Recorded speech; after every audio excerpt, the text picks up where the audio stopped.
Let me teach you how to do your makeup so freaking good that all you're gonna get is filter allegations. I'm kind of basing this look off Shay Mitchell's base because her base eats every single time. If you ever want to miss out on skin prep, I'm starting with a milky toner, a hydrating serum, top it off with your favorite moisturizer, optional, a hydrating eye cream.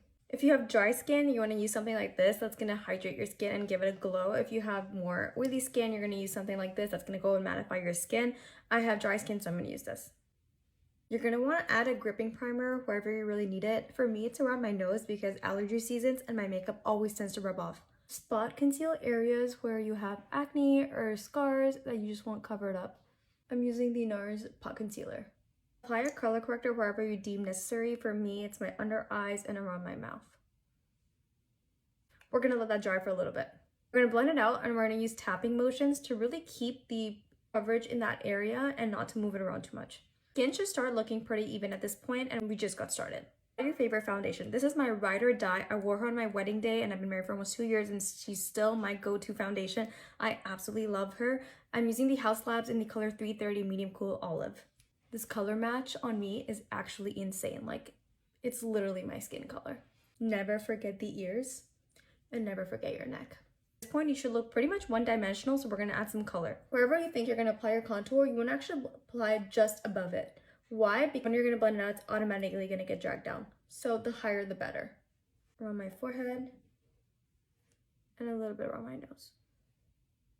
Tapping motions to make sure the product doesn't move around too much. We love a baby doll pink blush. I'm doing Blush Lily by Juvia's Place, and a little goes a long way with this product.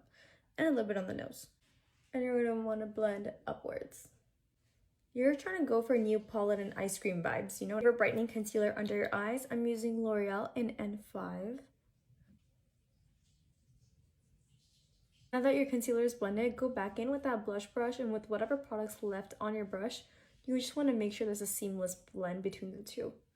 Whenever you think you've applied enough product, apply some more because it's never enough. And if you want your makeup to look good, you need to put products on. Favorite powder since the 8th grade, the Fit Me powder. But before you apply your powder, make sure you have no creases under your eyes. A good trick is to take the end of your brush and roll the creases out. Take your powder puff, apply the excess on your arm, and press. You want to keep pressing until the powder has basically disappeared. And look how flawless that looks. Top it off with some powder bronzer. I'm using Casino by NARS. Favorite blush, the Tower 28 in Malibu Cooler.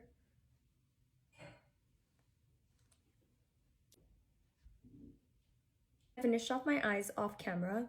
Controversial take, I'm not a big fan of setting spray. I don't think setting spray should do the job of setting your makeup. I think your powder should do the job of setting your makeup. I like to use setting spray to kind of revive my skin. Using the Rare Beauty 4-in-1.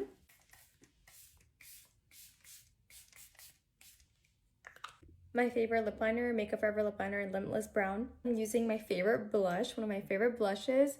This is the Say Liquid Blush in Baby. And that's it for my lip. A little bit of highlighter on the top of my cheeks.